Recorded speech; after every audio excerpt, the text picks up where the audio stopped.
Hello, everyone. My name is Jenna Weiss, and I'm the Manager of Public Programs at the Jewish Museum. It is my pleasure to welcome you to this conversation featuring Rico Gatson, Lynn Hershman Leeson, and Tuesday Smillie, moderated by Lumi Tan. Held in conjunction with We Fight to Build a Free World, an exhibition by Jonathan Horowitz. When we began thinking about the programming for this exhibition, I knew that we wanted the artists who had contributed posters to speak about the multiplicity of issues represented. What we did not know was how much the world would change from when the exhibition was originally scheduled to open to the public in March 2020 to today. Now I would like to briefly introduce our speakers, beginning with moderator Lumi Tan. Tan is curator at The Kitchen in New York, where she has organized exhibitions and produced performances with artists across disciplines and generations since 2010. Her writing has appeared in the New York Times, Art Forum, Frieze, The Exhibitionist, and numerous exhibition catalogs. She was the recipient of a Via Art Fund curatorial fellowship in 2020. Rico Gatson is a multimedia visual artist whose work explores themes of history, identity, popular culture, and spirituality. Over the course of almost 2 decades, he has been celebrated for politically layered artworks, often based on significant moments in Black history. His work has been exhibited nationally and internationally, and in 2019, he completed a commission for MTA Arts and Design titled Beacons, 8 permanent large-scale mosaics installed in a subway station in the Bronx. Lynn Hirschman Leeson is widely recognized for her work investigating issues that are now seen as key to the workings of society: the relationship between humans and technology, identity, surveillance, and the use of media as a tool of empowerment against censorship and political repression. She has been the recipient of numerous awards and fellowships, and her first solo museum exhibition in New York is scheduled to open at the New Museum in 2021. And finally, Tuesday Smillie is a visual artist working with textiles, collage, printmaking, and watercolor. At the core of her work is a question about the individual and the group, the binary of inclusion and exclusion, and the porous membrane between the two. Smillie has been an artist resident at the Rauschenberg Foundation and Abrams Art Center, and her work has been featured in Art Forum, New York Magazine, and the Boston Globe. Now it is my pleasure to invite Lumi Tan to begin the conversation. So these posters share a room with the Ben Shahn work that the exhibition takes its title, We Fight to Build a Free World from. And so this is the wall of 36 posters by 36 artists that Jonathan Horowitz invited to contribute. And this is the Ben Shahn work that the posters kind of take inspiration from. And so the Ben Shahn work was part of a series of World War II propaganda posters that the artist created for the US Office of War Information. And it includes visuals by 4 other artists who address the critical issues of their era, including Edward Millman, Kathy Kollwitz, Yasuo Kunoyoshi, and Bernard Perlin, and also by Ben Shahn himself. And this work was never actually produced because it was rejected from the Office of War Information for being too political.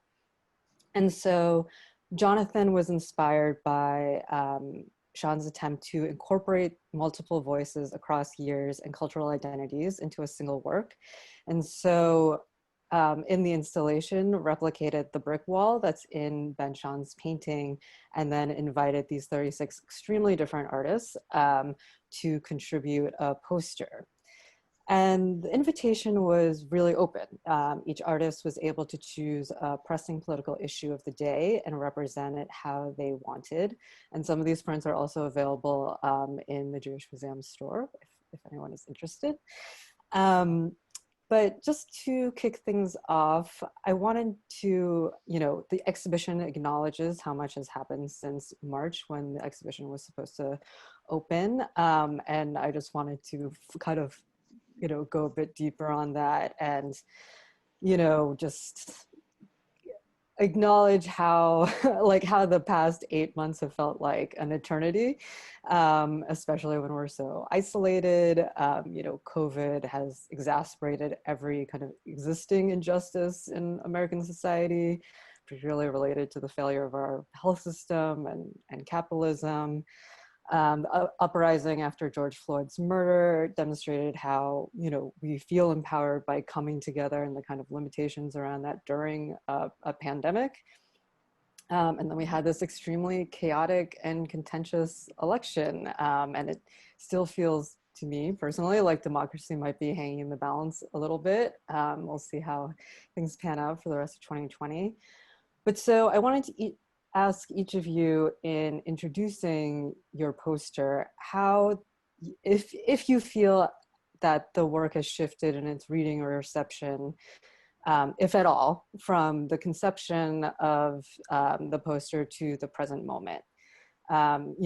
Taking into account that, the exhibition itself is built around how history shapes narratives of injustice. And we have seen kind of, or at least I have seen in my own kind of personal networks, but I'm sure you all have as well, the kind of dramatic swings in the kind of spectrum of political beliefs for many, kind of both on social media or in your family or in your expanded kind of personal networks. So I think, Rico, you're the first image up here, so maybe you can go first there. Yeah, first of all, very delighted to be on this panel with these very distinguished panelists and Lumi. And, but yeah, I guess to the question, has it shifted? For me, I think that in ways that I wasn't necessarily anticipating, when I was approached to obviously produce something, a poster for this project, as we all were. I think that was in, November 2019. And just to fast forward, I think that like by the time that I sort of submitted my contribution, I thought, I'm always thinking about like, sort of like, I think what's represented in this piece, which is like, the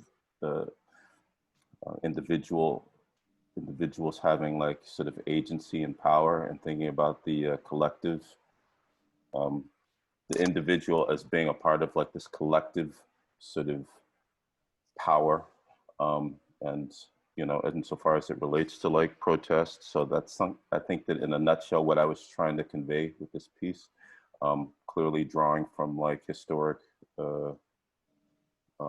moments, Russian constructivism, looking at Emory Douglas, or thinking about Emory Douglas and his use of sort of it's very graphic imagery and symbols to convey like this idea, but so the notion of trying to like convey a message, you are power. I think that that's taking on a poignancy that I couldn't have imagined, and I don't think that any of us could, which is, clearly we just came through an election, and obviously what happened with some of the protests around like George Floyd. And so there's like a serendipitous aspect to the work that, I was even, that I've been thinking about, that I wasn't intending. I actually thought when I submitted the work, I was like, I think that we're always in this sort of like, and I think that I produce work that's always kind of like, processing like specific things, but that's all to say that I'm surprised at, how powerful the moment is, and with this election, and hopefully at some point there'll be a smooth transition and this, it'll be legitimized as being what it is. But I felt really happy that the moment happened. I mean, I can almost barely say it because I'm like, did it really happen? It did happen, by the way. It did happen, and it's going to happen. But so yeah, I think that that's like where or how I feel that like things have shifted. me. Thank you, Rico. Looks like Tuesday is the next image. Hey, yeah, I would also just, want to say thank you all for inviting me to the Jewish Museum, for inviting me to join this panel, and I'm really excited to get to chat with you all today. It's a real pleasure. Yeah, I think, echoing a lot of what Rico said, right, that, there's like, the more, right, I engage a lot of issues that unfortunately have a recurring currency in our culture, right, and issues engaging abuse of power, unfortunately don't seem to go out of topic or out of fashion, right? But I also am really interested in my work, kind of leaving a certain amount of open-endedness and like something of a malleability to the interpretation, and really for me that's largely about, right, like not wanting to make works that are overtly didactic, but wanting more to prompt the viewer in becoming like an active participant in the sort of meaning making of the work, right? That the viewer has to invest in the work to a certain extent to be able to decipher meaning from it. And so you can see that with this print that's up at the Jewish Museum, that like the print kind of paints a sort of or makes reference to a certain kind of like dynamic, but it's not until you really get in. Maybe we have the detail image. Yeah. So right, there's the bright red text that is legible across the room, but then there's these two lines of small black text reading heartbreak, mourning, despair, mass extinction, social havoc, mass displacement, that tie the red text more specifically to climate crisis. And in the like blender of atrocities or horror of 2020, climate crisis in the U.S. is also on the menu, with the the massive fires, or the super fires across the West Coast.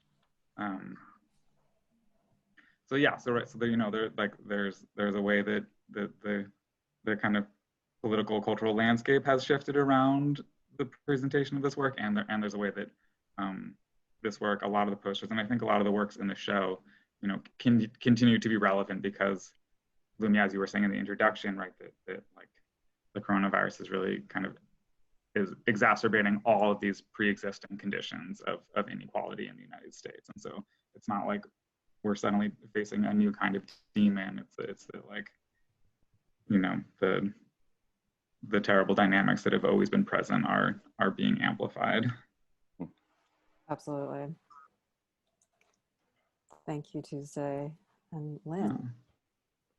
Well, again, it's a pleasure and honor to be invited to this with all the distinguished other artists who are participating. I appreciate that. This is a piece that actually came out of a work I was doing simultaneous to the invitation called Shadow Stalker. It's a still, but that I altered. And Shadow Stalker is really about our digital shadow that's been following us. And I really wasn't even aware of it before last year, about an algorithm called Predictive Policing and how it targets low-income communities, non-white communities, using facial recognition as well as all the other means of digital tracking, so much so that police forces go out and arrest people before a crime has even occurred, and they can do things like put things on people's records, and they could misconstrue identity, and people could be denied getting loans for school, getting any kind of a bank loan, all kinds of heinous acts. And I think that the most pervasive and demonic elements, aggressive elements against individual identity, and the most toxic are things that you can't see, like tracking DNA or tracking our digital profile. It's become a commodity. It's now the most valuable commodity in the world, more valuable than oil. And it seems that this is only increasing, and there's no way really to deal with it because there's too much money involved. And there's some places, some states are passing laws against facial recognition now. There are 2 in the United States, and some places like England won't allow it at all, but it really will require legislation change in recognition of the perniciousness of what's going on in order to make a change. And this is also being fought by the people who are benefiting from having your digital profile. So it's just that it's a human rights violation. It's an individual right violation to have your history, your online history acquired and mutilated and used by strangers. A few more images from Shadow Stalker, which if I know in New York, I was lucky enough to see this at the Shed, this interactive installation. And I wanted to kind of extend this question. I know, Lynn, you've long, explored these ideas of technology and the self, and to hear from all of you around this question of like the definition of identity through kind of like the individual versus this kind of, this data that is collected from all of us, the surveillance, this idea that this is kind of this like objective information that's coming from tracking us, but of course, and is defining us in another way, and how, we as individuals can push back against this, or how this kind of is manifested in all of your work, which I do see it in all of the work. Well, what's amazing is in this piece, all you need to do is put in your email, and we're able to find everything out about you. Who your mother's friends were, where you had lunch, what your credit cards were, who you visited last, all your personal information. It's so easy to get. And, as they say, predictive policing is the algorithm that started it. And it's not just the United States. Every single country in the world has now adopted it. And all these agencies share information with each other. So I think that we've been under surveillance in different ways of the last century.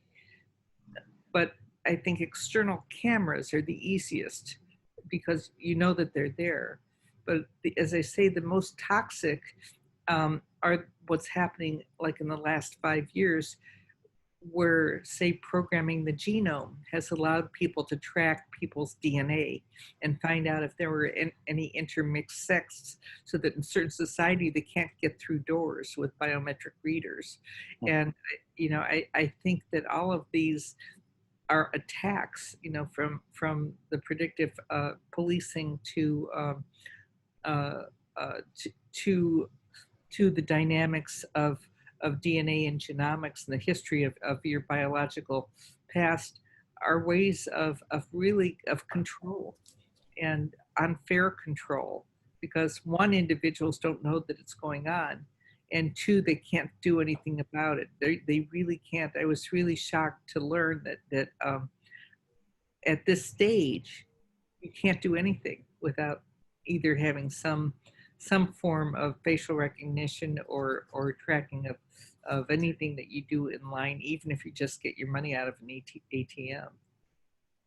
But I do think that if people, that this isn't a kind of a nihilistic or a dystopian view, because I think that part of the job of artists is to let people know that this is going on, so that they're aware and can become a force for change, because we can get 75 million people motivated for change, as we've seen. And I think that it's really understanding what the stakes are that will cause it to happen. Yeah, recognizing your power, recognizing your, you know, your ability to sort of access like information, recognizing that the state is not in complete control of every aspect of your life, or whatever that means. You know, I can't really speak to like some of the finer aspects of what you're saying. Just trying to interject my minuscule sense of what it is, you know. But I think that we're all like sort of impacted and, or, you know, freaked out by technology. I mean, I think I said something, and again, I don't understand any part of this, but I think I feel like I said something to my wife or somebody about something, and then it came up in like my feed. Like, I'm like, how is it that, you know? Was your computer on? Possibly, you know. That's artificial intelligence toward you. Yeah.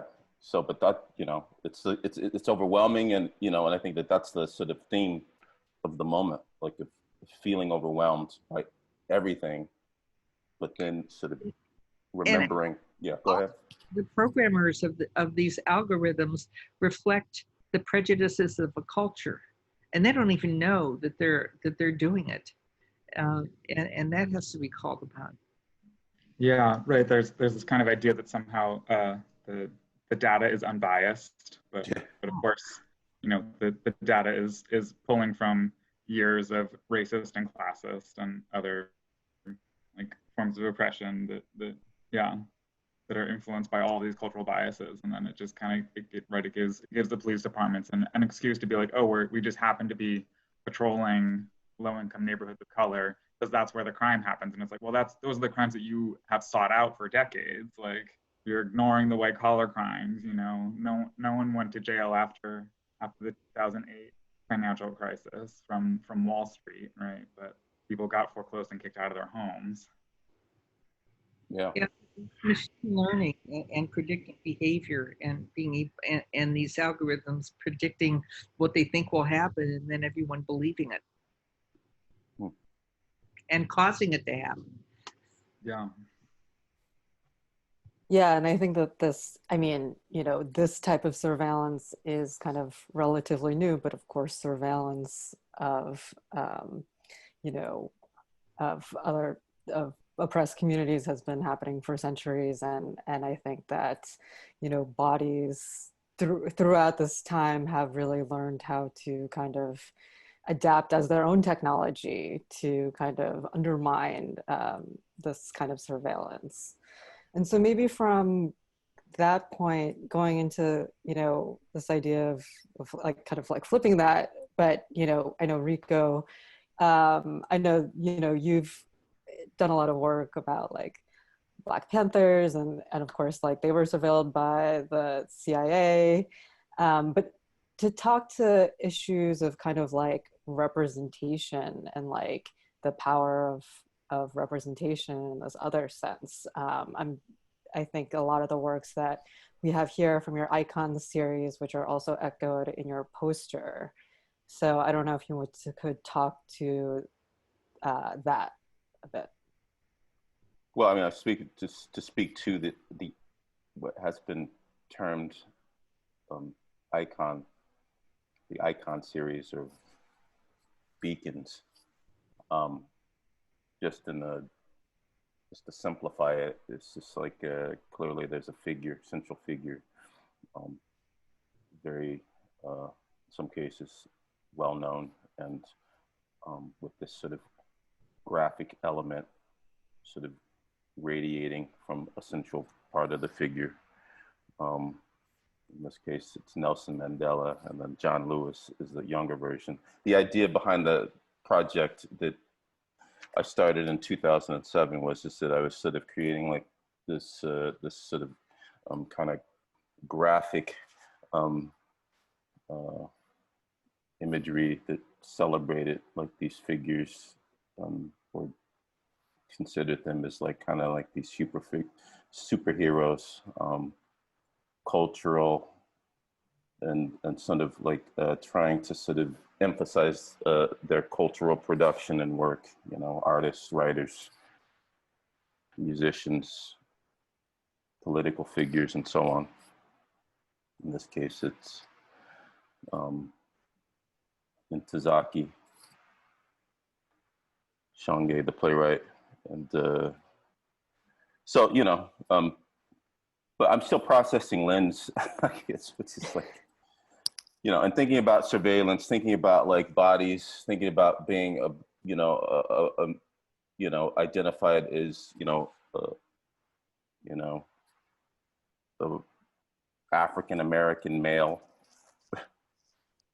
large, but sort of growing up being surveilled, you know, and really sort of that sort of opened up something for me, just processing where I'm from, where I came from. I grew up in Southern California, Riverside, and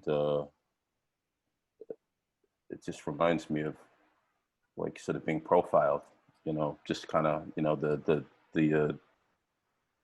tenuousness of moving, for lack of a better word, of just sort of being in space, moving from point A to point B, you know, walking to the store. So yeah, that's those experiences have a lot to do with, like, I guess some of the folks that I'm championing in this work, you know, and they're central to my practice and the way I process things, you know, but it's not always rooted in like a technology or a critique, or, you know, from looking at that in a literal sense. You know, for me, it expands, you know, to the spiritual, you know, because when I think about power, I don't think about it like, you know, I think that there's like this active power of informing oneself, of being like, you know, engaged on that, you know, just like consuming information. But I think that there's like this sort of less active, which is rooted in something deeper, because sometimes these things can be like, you know, just the note, just the idea that, again, you know, you might be powerless to a certain extent, is like, can be a bit overwhelming. But I believe in power in like other ways, like, you know, that said, in like magic and energy and, you know, positive. I mean, I hate to use the term like positivity. It seems too basic, but like these notions that one is projecting like this kind of energy through their cultural production, through their work, you know. So I think that that's consistent in these pieces, which are very simple. And I mean that in every sense of the word, but I hope that there is a degree or part that's like a bit more like, you know, complex and layered. So I think that's, hopefully I answer. Yeah, I mean, I think that you know, the striking part about your poster is that like you turn it's like you are the icon, right? Like the fist is the icon, you are the power. So I don't know if Lynn and Tuesday, you also have like a response to this idea of the individual and the agency that we can achieve as individuals within political power, or how that manifests in your work.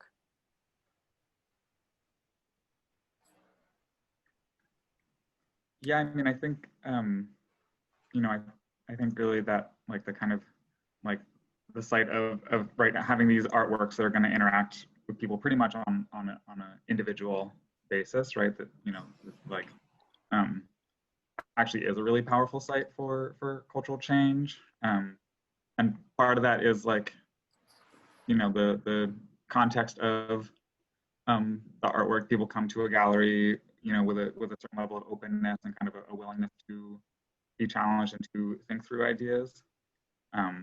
But also that, right, that, you know, like it sounds like all of our works are addressing like large systemic cultural inequalities, but and that those inequalities are enacted by individuals, right? Like the individual act, I think, really is a really powerful site for cultural change. I think, I mean, this summer particularly, it's been like,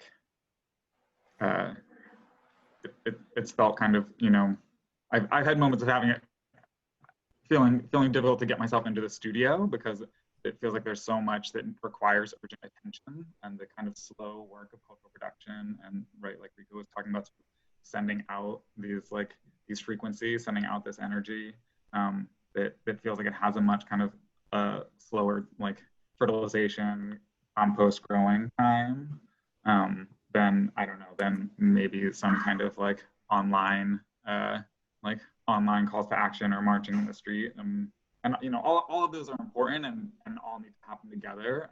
But I think that, like, you know, it's important to balance the kind of slow work of cultural change through cultural production with also these sort of like with marching in the street, and you know, with calling representatives, with, you know, with the millions of other actions that we can also take.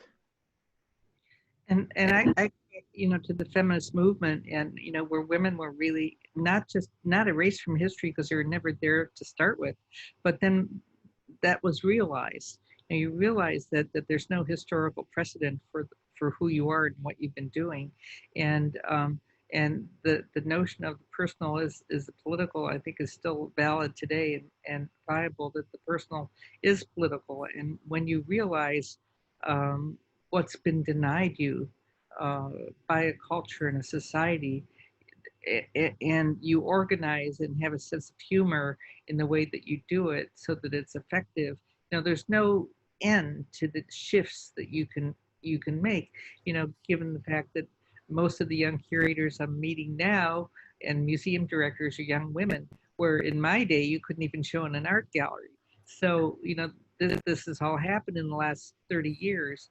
And I think that we have to believe in our force as individuals to take control of a situation that's oppressive and find ways to address it that is effective, which we're doing on every level. I do think that the idea of racism and inclusion and systemic violations are being addressed in a dynamic way right now. And, you know, it could be that it was caused by the most recent vile acts that we've been able to see through connectivity itself.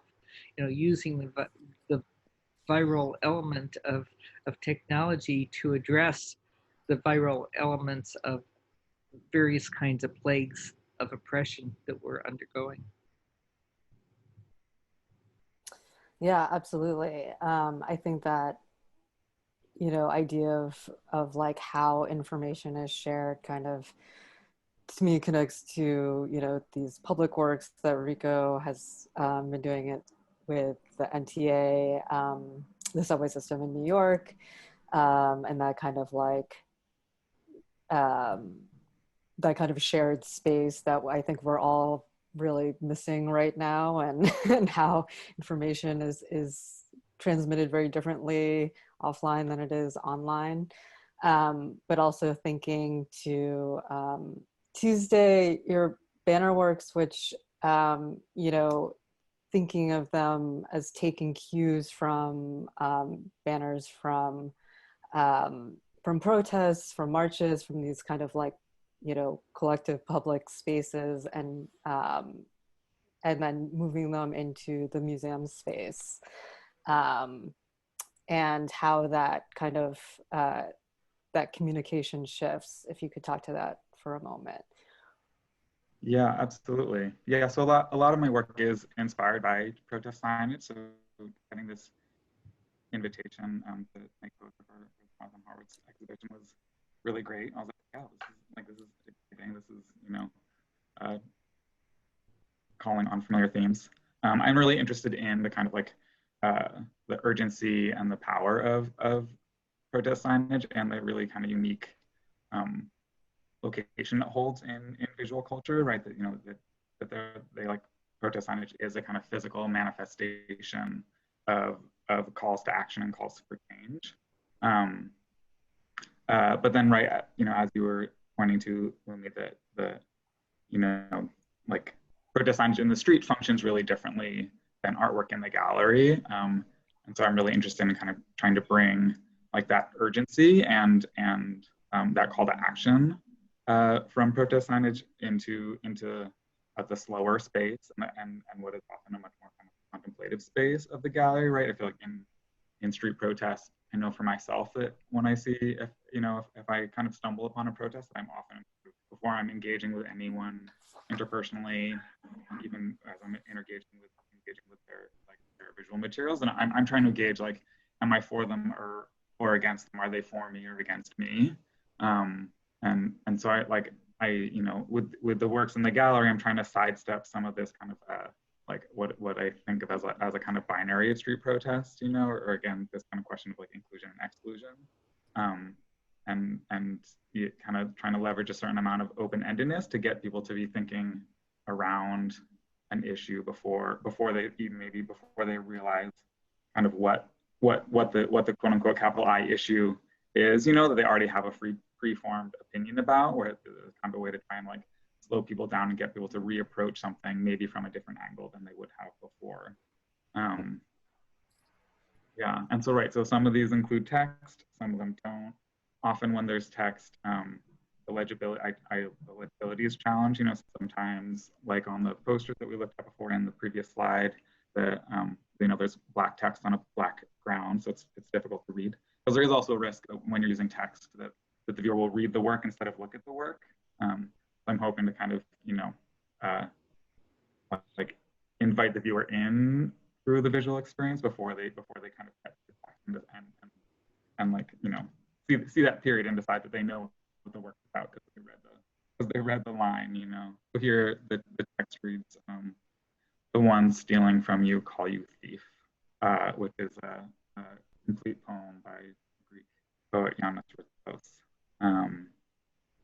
Yeah, and then there's a lot going on with these works, but right, that there's hopefully multiple points of entry for the viewer, compositionally, color, material wise, and then also that the text is one of those elements without overpowering all the other elements. Share that. Yeah, it's a good one.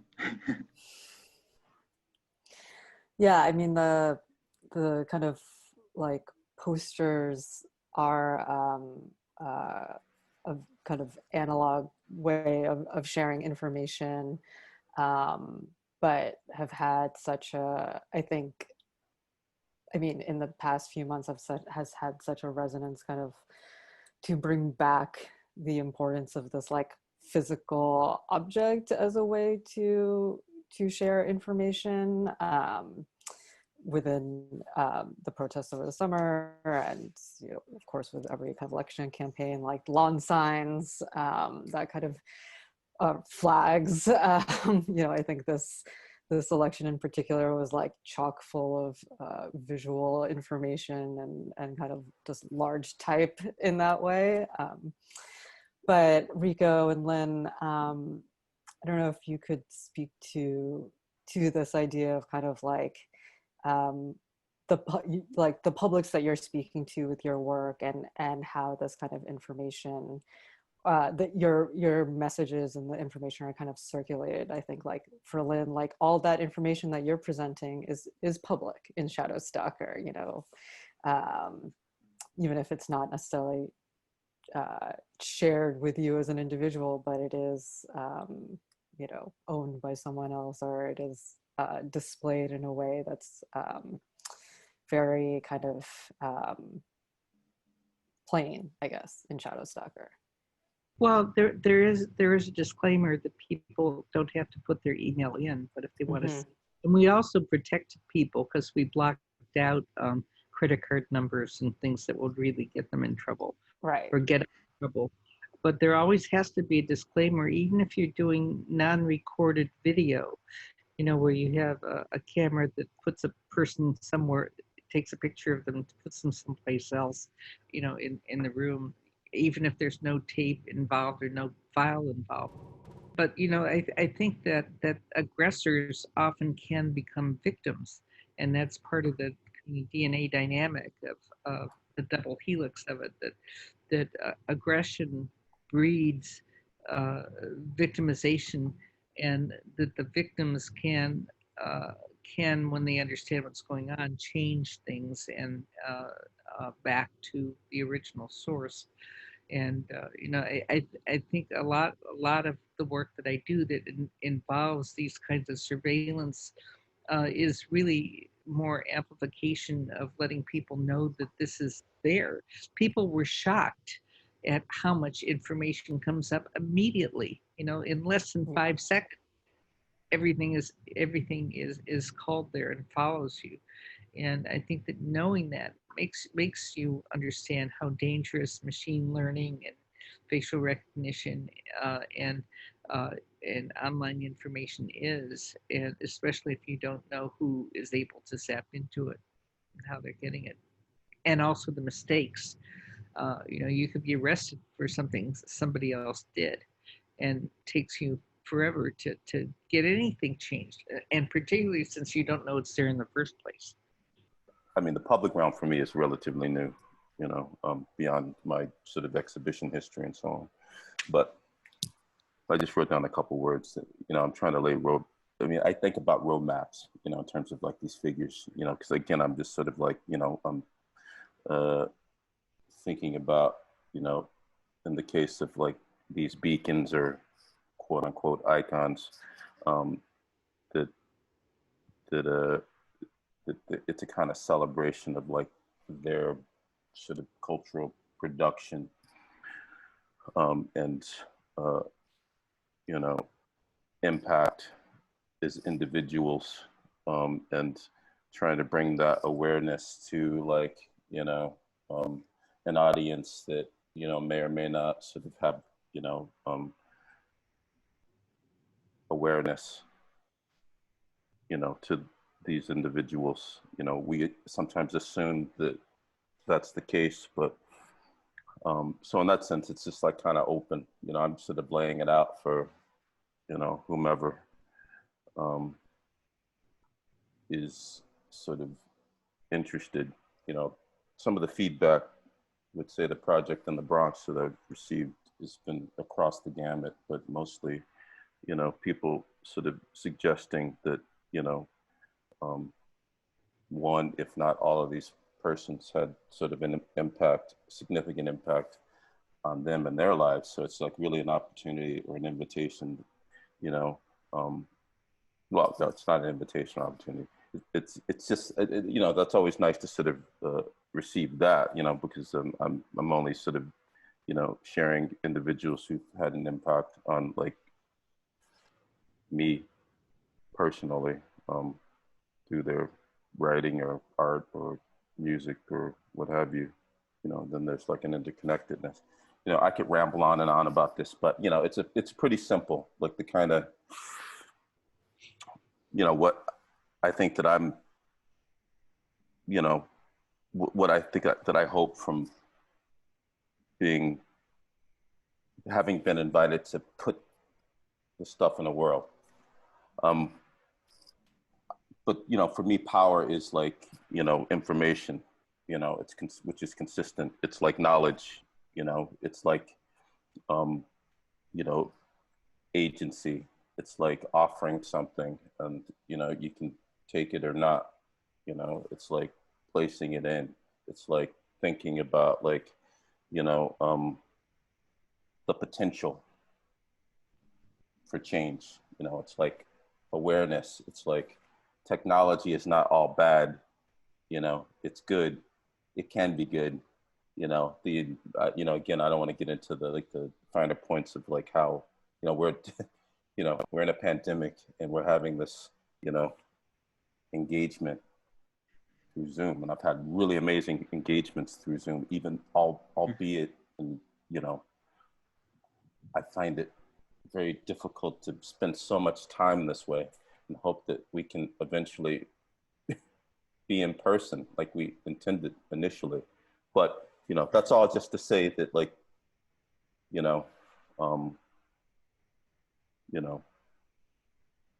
think it's important to kind of remember. I think it's important to kind of process. And another way of putting that is where we've come from. which is why it's really interesting to hear Lynn speak about like movements that were really important for me, that helped to shape who I am, I believe, like the feminist movement and various other movements, so I feel that that's all a part of who I am, who shaped like what I'm interested in, how the things that I try to speak to in my work. But I said I didn't want to ramble, but I'm kind of rambling. So it's okay, Rico. no, I know I don't want to be an apologist either. But I just think I really enjoy like the sort of like this kind of engagement and the opportunity to kind of speak about what it is that we're attempting to do through our practice, through our work, and the ways in which that is in the world. And so yeah, it's pretty humbling. And I just want to say that for the record, I didn't say this earlier, but I was really excited to be invited to be in the exhibition, and really excited to be have my work in conversation with all of the other artists in the show as well. So and I think that I have yet to see the show in person, but I hope to. But with the cases going up, who knows? Hopefully. All right, that's it. Well, I think that does kind of lead me just to touch briefly on another aspect that came up for me in Tuesday's work, is just this idea of grief. And I think that's something that we're not. I mean, I think that like there's so much happening, obviously, all the time, and right now, that there hasn't been a lot of time for grieving in a way.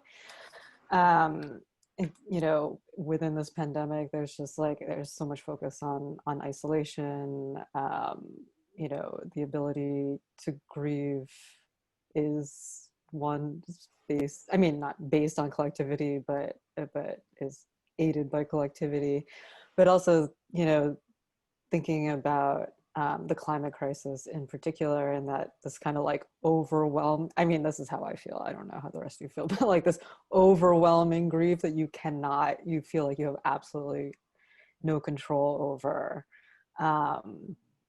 And I just wanted to like make some space to talk about that if anyone wants to talk about it. Yeah, I think it's really important. The show before mine at the new museum that starts this fall is all about grief. And it's something Yes. hopefully Enweiser put together before he died. It was his last exhibition. And, again, he didn't know about the pandemic or about what was happening. But I think that we don't allow ourselves enough time, to process things and to grieve. There's kind of a underlying tremor in what we're doing without really giving it the space, because we're so based on production and Right. and activity that we don't value that time that it takes to really process and understand what we've lost. Yeah, I mean, right, that the kind of like capitalist focus on production, really forcing out the like time and space for grieving. And I think that I think this is shifting now, but I feel like for a long time in organizing communities that there's like a kind of old labor poster that says don't grieve, organize. And which I feel like really it's like that it's like those two are kind of one and the same, right? Like we need to grieve. We need to be able to have space for our hearts and our souls, and we need to organize them. And that grieving actually is a powerful space for organizing, right? That kind of like collectivity is really powerful. I mean, I think here in New York, in the spring, right, we knew much less about how transmission happened, and you know, we had like we didn't have a shelter-in-place order, but all non-essential businesses were closed. And for me, that was really ruptured by the Black Lives Matter protests, and it was like right coming out of that isolation into like this, you know, collective like outrage was really beautiful and really powerful.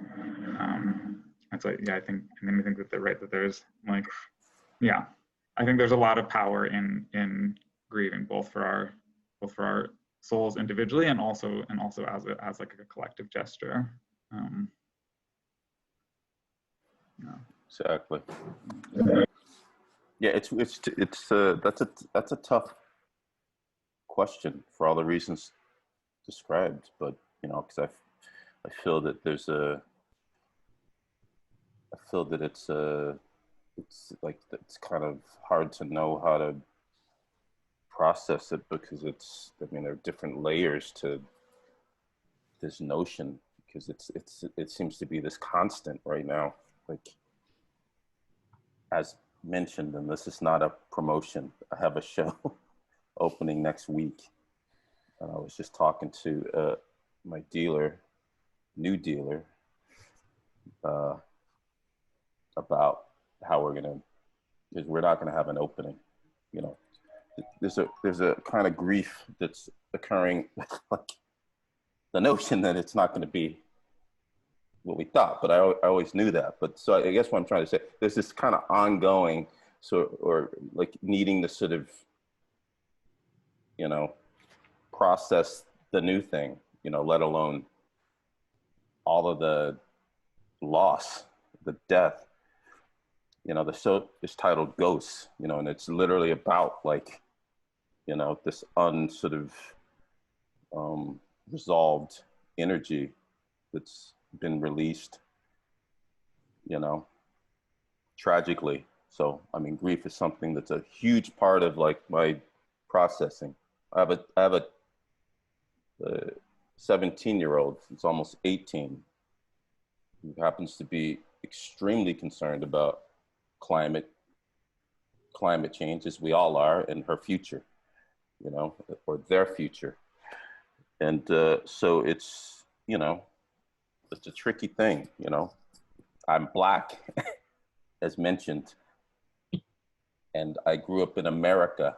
My whole life is grief.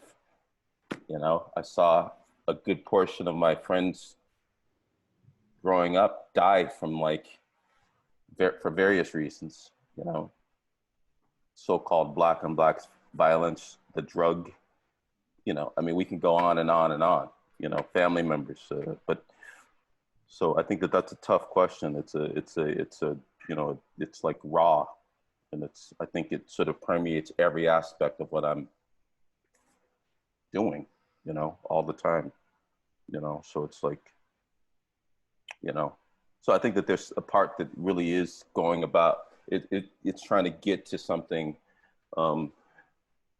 more sort of transcendent, beyond, I say spirituality, but it's like, you know, it's bigger, you know, it's, you know, because I'm processing that grief, you know, like all the time, you know, and I hope, but I think that the way that's to sort of survive all of this is just like this, having this kind of hope, this, you know, like sort of irrational hope. Sometimes it feels irrational. I think that's really critical, because I think you can't give in to grief and to defeat. Exactly. Because if you expect it and it becomes the norm, then you give up the possibility of change. Yeah. Yeah, surviving the trauma, surviving the, I mean, there might be a better way to put that. Yeah, I mean, we've been so scarred globally, and also I think in America have been so traumatized that we don't even understand that we've been traumatized. I don't think we process the fact that it's even occurred, because during a trauma it's hard to see it. You see it usually with the effects afterwards. And that's the next stage after we're cured from the physical problem of this disease, and the politics of this past administration, that we're going to really start to feel it more deeply, because we'll be safer to do that. Yeah, I mean, I think that we're talking like prior to, I mean, this is not just COVID. We're talking like the trauma that, is just sort of ever present, which is why I don't feel that there's anything poignant about anything that I do, because I'm just like always processing like that and trying to like transform it, trying to make it beautiful, trying to make it good, trying to make it possible for, hopeful, for my kid. Like, what do I tell my kid? Like, Yeah. It's gonna be okay. Yeah. What were you told? Oh, that by my wonderful mother, that we just had a birthday this week. That I don't know, I was made to feel that everything was possible. You're an artist? Okay. Good. Go out and make art. Live. My mom's incredibly positive, so I recommend that everyone talk to my mom. She can be on the next panel for sure. Yeah, she should. She actually should be. She should be at a panel. So I think that she knows how to shape things up. Yes. But I mean, I was going to head into a final question anyways, that I think a lot this conversation actually just naturally moved into, but just this role of radical imagination within all of your works, and that kind of this idea of like your ability as artists to help all of us to think beyond what we assume is possible, and to build another world, which I think Tuesday, that's the name of a show that you did, right? Yeah. So maybe you want to start. Yeah, well, yeah, I mean, right, this kind of, I feel like this idea of radical imagination is like, it's been kicking around for the past couple of years, and feels really potent. Right, we need to be able to like start to imagine how another world could be before we can even, before we can begin to actualize that world. And so, yeah, I mean, I feel like in that way, right, there's, and it seems true for the three of us, the three artists on the panel, that's like a big part of kind of our creative practice, right, is like both like a revealing of things hidden, I mean, kind of in different ways for each of you, Lynn and Rico, but right, like collections of data that are hidden, personal information that's being stolen in with your project, Lynn, and then these suppressed histories, Rico, that you're highlighting, and the kind of beacons you're calling out.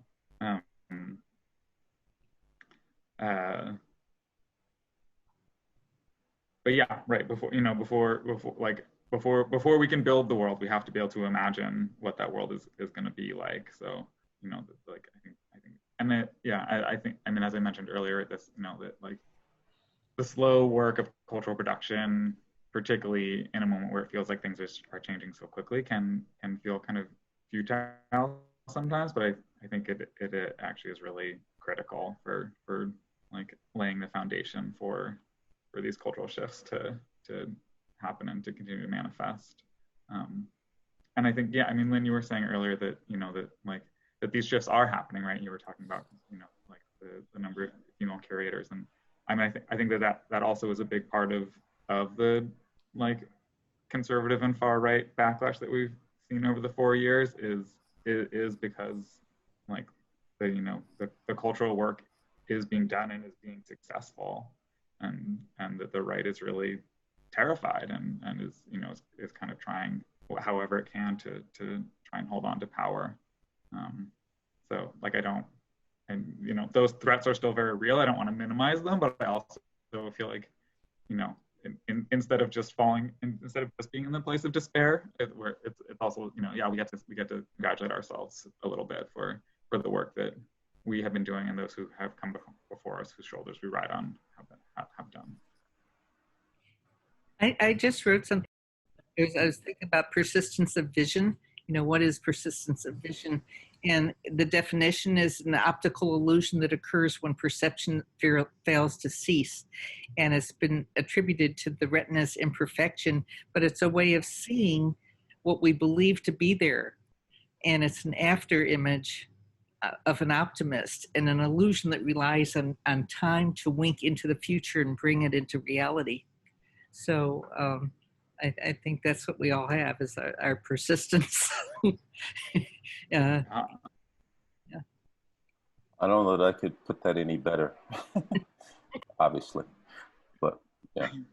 No, I don't think that it's radical, that just like this notion of persistence of vision, like I envision this world, you know, from just the start, you know, but it's expanding this way that we, you know, can be, we should be, you know, moving beyond like sort of surface and labels, you know, to this unradical sort of way that we're, you know, that we are. I mean, we're already there. It's not even going somewhere.